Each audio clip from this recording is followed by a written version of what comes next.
Panorama group, जो सोचता है वो करता है। अनलिमिटेड दारू मिलता है। वो पीते हैं इसलिए उनको ऐसा लगता है। तो यहाँ शराबबंदी है और चोरी छुपे लोग पीते हैं तो उसका क्या हिसाब है, उनको जानकारी है, ज़्यादा तस्करी में लीन रहते हैं या कराते होंगे, इसलिए ऐसा। कोठा पर जिस तरह से कपड़ा बदलता उस तरह से बयान बदलेंगे तो साख मिट्टी में मिल जाएगा। शराबबंदी कानून बिहार में लागू होने के बाद सोसाइटी को प्रवोक किया जीतनराम मांझी जी ने कि थोड़ा थोड़ा पिया करो, और हम भी थोड़ा थोड़ा पीते हैं। वो शाम के समय में पता नहीं थोड़ा थोड़ा में क्या क्या बोल गए। वो व्यक्ति भसक चुके, अब कोई कहीं के वो है नहीं, होश में रहते हैं क्या कब बोलेंगे, जो कोई अब रहा कुछ बच चुका है मटेरियल।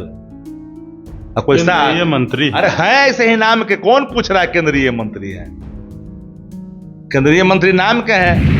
सीट बंटवारा करिए न रहे थे, प्रधानमंत्री बना रहे थे नीतीश कुमार, तो आरोप लगाया है ना। नीतीश जी तो उधर जाते तो पंचानवे वाला बात करते हैं कि पुरातन नाता इन्हें है बीजेपी से, हमारे तरफ आते थे 73 से पुरातन नाता कहते हैं। जानते हैं कि सब बिहार विधानसभा में नेता प्रतिपक्ष तेजस्वी यादव के ऊपर गंभीर आरोप लगाया है। जीतनराम मांझी ने कहा है तेजस्वी यादव शराब पीते हैं और साथ ही सप्लाई भी करते हैं।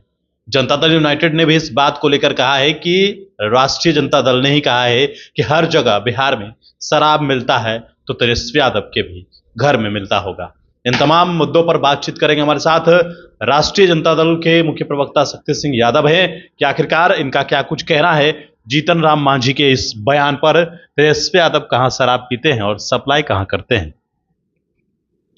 जीतनराम मांझी जी को अपने पद और कद दोनों की गरिमा को और राजनीतिक शुचिता का ख्याल रखना चाहिए। कोठा पर जिस तरह से कपड़ा बदलता उस तरह से बयान बदलेंगे तो साख मिट्टी में मिल जाएगा। शराबबंदी कानून बिहार में लागू होने के बाद सोसाइटी को प्रवोक किया जीतनराम मांझी जी ने कि थोड़ा थोड़ा पिया करो, और हम भी थोड़ा थोड़ा पीते हैं। वो शाम के समय में पता नहीं थोड़ा थोड़ा में क्या क्या बोल गए। बिहार के अंदर में शराबबंदी कानून होने के बावजूद भी शराब की बड़ी बड़ी खेपें अगर पकड़ी जाती है, उपलब्धता आसानी से अगर है, हर गांव का हर कस्बा का लोग जानता है कि शराब आसानी से उपलब्ध हो जाता है। ये बात जीतनराम मांझी जी पहले क्या कहा करते थे कि शराबबंदी कानून के नाम पर गरीबों को जेल के अंदर में डाला गया, यातनाएं दी जा रही है। कौन था, किसका बेटा था जो गया में पकड़ा गया था वो विदेशी बोतलों के साथ? किसका बेटा था बताइए? वो क्या पता किसका बेटा था? याद करें, लोग भूल क्यों जाते हैं?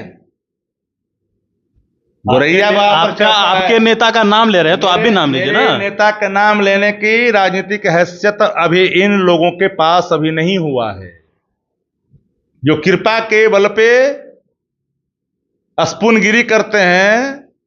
ऐसे लोगों को जिसकी राजनीति कोई साखी नहीं, जो कभी दलितों के क्रीमी लेयर पर बोल जाते हैं, कभी चिराग पासवान पर बोल जाते हैं, जो दलितों के अधिकार का हनन करने की बात करते हैं, और ऐसे लोग अब शराबबंदी कानून पर अब तेजस्वी यादव पर बयान दिखाने लगे। अब घरवा में बुलाए थे क्या? तेजस्वी जी के बारे में कोई जानता है क्या? मिथ्या आरोप लगाने से पहले अपने गिरबान में झांके जीतनराम मांझी जी। मैं कह रहे हैं सप्लाई भी करते हैं। सप्लायर तो सब एनडीए के अंदर में बड़ा बड़ा उत्तर बिहार से लेकर दक्षिण बिहार में सारे उनके पदाधिकारी पर संगठन के लोग पकड़े जा रहे हैं। ये सूझता नहीं है क्या?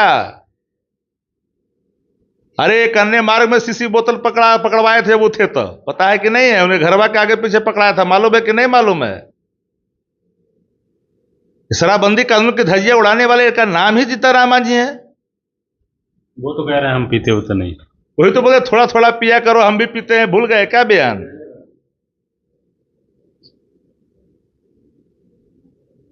स्क्रिप्ट मत पढ़ा करिए। अब वो राजनीतिक रूप से वो व्यक्ति भसक चुके, अब कोई कहीं के वो है नहीं, होश में रहते हैं क्या कब बोलेंगे, जो कोई अब रहा कुछ बच चुका है मटेरियल। अब कोई केंद्रीय मंत्री, अरे है ऐसे ही नाम के, कौन पूछ रहा है केंद्रीय मंत्री है? केंद्रीय मंत्री नाम क्या है? कुछ चलता उलता है क्या? सेक्रेटरी सुनता ही नहीं, केंद्रीय मंत्री बने हैं। सवाल यह भी है कि राजद सुप्रीमो लालू प्रसाद यादव को भारत रत्न देने की मांग हो रही है। राष्ट्रीय जनता दल इसको कैसे देखती है? आदरणीय लालू प्रसाद जी भारत रत्न की मांग कई संगठनों ने, कई सामाजिक कार्यकर्ताओं ने कई बार लगातार किया। उन लोग को क्या पता जिन लोगों ने कभी 90 के पहले की राजनीति को देखा नहीं। लालू प्रसाद जी संघर्ष की वो मिसाल हैं जब खटिया पर, मचिया पर बैठने की जिनको इजाजत जिन समय नहीं था, उस समय लालू प्रसाद जी ने सामाजिक क्रांति को एक लक्ष्य दिया, एक मंजिल दिया। इस राज्य के अंदर में 3 क्रांतियां, सप्त क्रांति डॉक्टर राम मनोहर लोहिया के नेतृत्व में, संपूर्ण क्रांति लोकनायक जयप्रकाश नारायण जी के नेतृत्व में, और सामाजिक क्रांति आदरणीय लालू प्रसाद जी के नेतृत्व में, जो हाशिए पे थे, लांछित थे, वंचित उपेक्षित थे, जो पगडंडियों में थे, जिनको अधिकार का पता नहीं था, वोट का राज का मतलब छोट का राज, इसको कह करके परिभाषित किया, स्थापित किया। और जिन लोगों ने सामाजिक क्रांति को अंतिम मूर्त रूप दिया है, संघर्ष किया है, ऐसे लोगों पर लांछना तो लगता ही रहा है। एक नहीं अनेक देश के अंदर उदाहरण है, देश और दुनिया के अंदर में। संघर्ष के गाथाओं को अगर लिखने के लिए चलेंगे, संघर्ष करने के लिए चलेंगे, तो आपको यातनाएं सहनी पड़ेगी, पीड़ा सहनी पड़ेगी, दाग लेना होगा।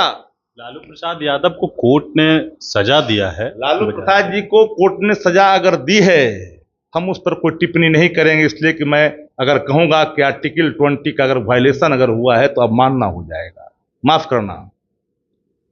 इस देश में बड़े बड़े ऐसे लोग, अरे बिहार ही को ले लीजिए ना, 1700 करोड़ का चारा की बात आप लोग करते हैं, पशुपालन की बात करते हैं, ये तो 700 का है, 1700 लगभग 1700 करोड़ का सृजन कि कौन व्यक्ति गया कंस्पिरेसी में। अगर सिमिलर अगर आर्टिकल अगर लागू हो तो एक व्यक्ति को बाहर दिखाई नहीं पड़ना चाहिए था।